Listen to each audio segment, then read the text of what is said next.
Hallelujah.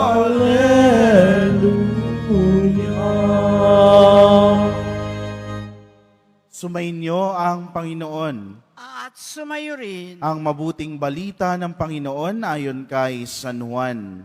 Papuri sa iyo, Panginoon. Noong panahong iyon, si Maria Magdalena ay nakatayong umiiyak sa labas ng libingan. Yumuko siya at tumingin sa loob. May nakita siyang dalawang anghel na nakaupo sa pinaglagyan ng bangkay ni Jesus. Ang isa'y sa gawing ulunan at ang isa'y sa gawing paanan. Tinanong nila si Maria, "Ale, bakit kayo umiiyak?" Sumagot siya, "Kinuha po nila ang aking Panginoon at hindi ko alam kung saan dinala."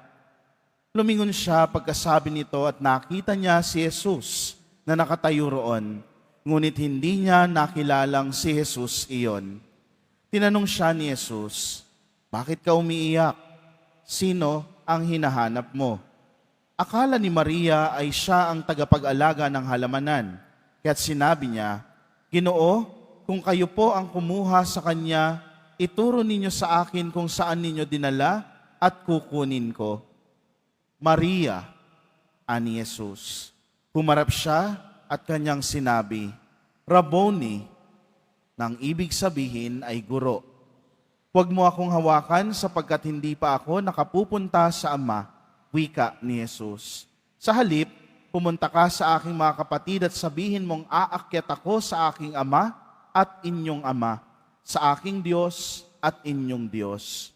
Kaya't si Maria Magdalena ay pumunta sa mga alagad at sinabi, "Nakita ko ang Panginoon."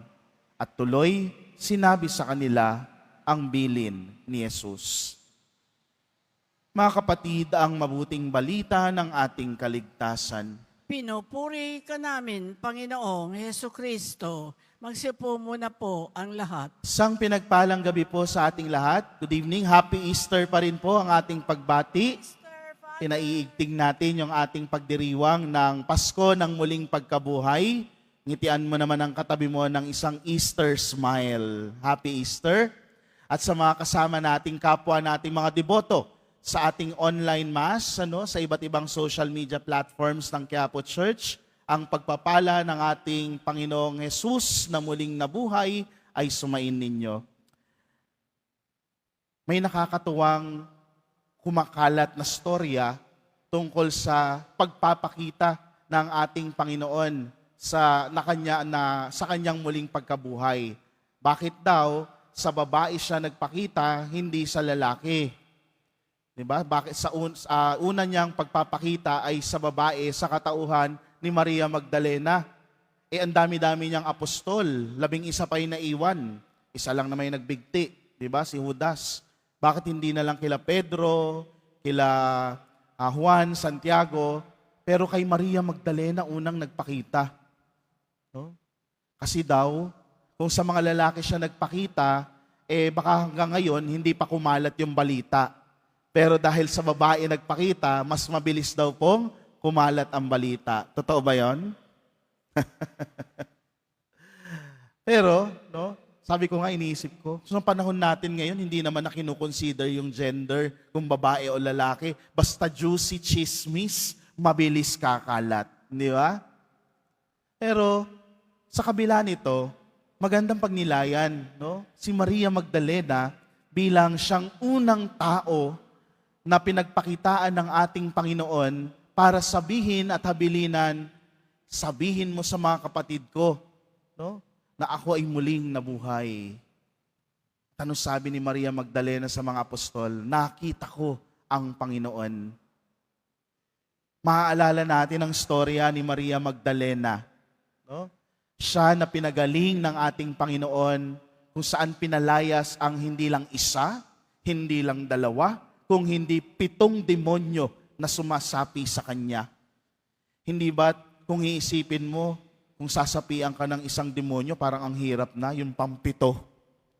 Kaya siguro ganun na lamang yung pasasalamat sa puso ni Maria Magdalena na simula nang siya ay pinagaling ng ating Panginoon hanggang sa huling hininga sa paanan ng krus, sinamahan ni Maria Magdalena ang ating Panginoon sa kanyang misyon.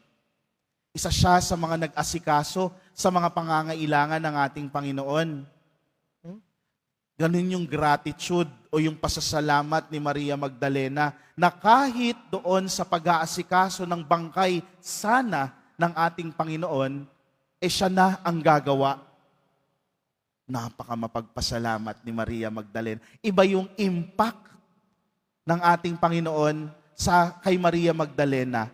Bukod sa binago niya ang buhay nito, ay namuhay ito sa katuwiran at sa kabanalan.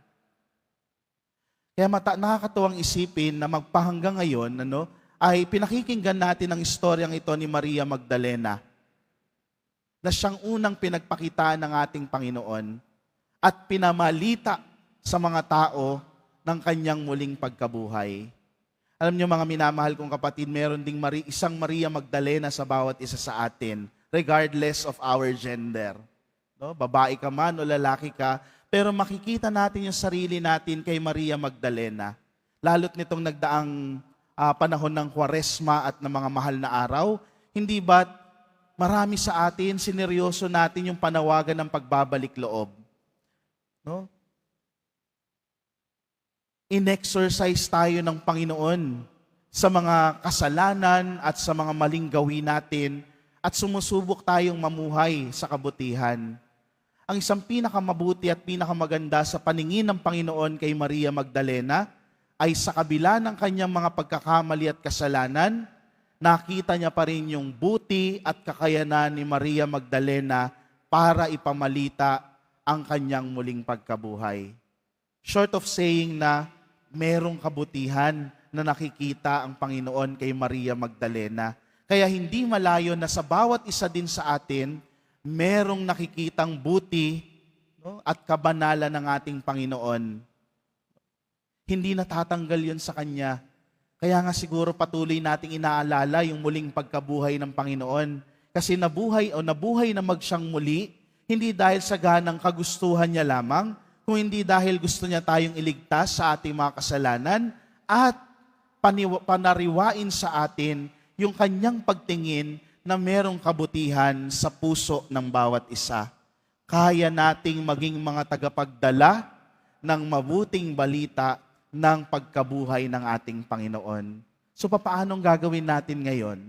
Para maging mga tagapagdala tayo ng mabuting balita ng muling pagkabuhay ng ating Panginoon. Tayo rin ay inaatasan ng ating Panginoon, sabihin mo sa aking mga kapatid. Malaking pagtitiwala sa bawat isa sa atin, bilang mga tagasunod ni Kristo, na nakikita niya yung kakayanan natin para magbahagi ng presensya ng ating Panginoon sa bawat isa. Siguro, ang panawagan sa atin, kung papaanong trinato ng ating Panginoon si Maria Magdalena, ganun din sana nating itrato ang bawat isa. Hanapin at tignan pa rin natin yung kabutihan ng bawat isa na kaya natin na maging mga tagapagdala ng mabuting balita ng pagkabuhay at presensya ng ating Panginoon sa bawat buhay natin. Kaya mga minamahal kong kapatid, yan yung hihilingin nating grasya sa Panginoon ngayong patuloy tayong nagdiriwang ng Pasko ng muling pagkabuhay. Sana tulungan tayo ng Panginoon na kung papaano niya nakita si Maria Magdalena na mayroong kabutihan, na kayang mamuhay sa kabanalan, ganun din ang paningin natin sa bawat isa. Huwag nating walain yung pag-asa at yung pagtingin ng may kabutihan sa bawat isa.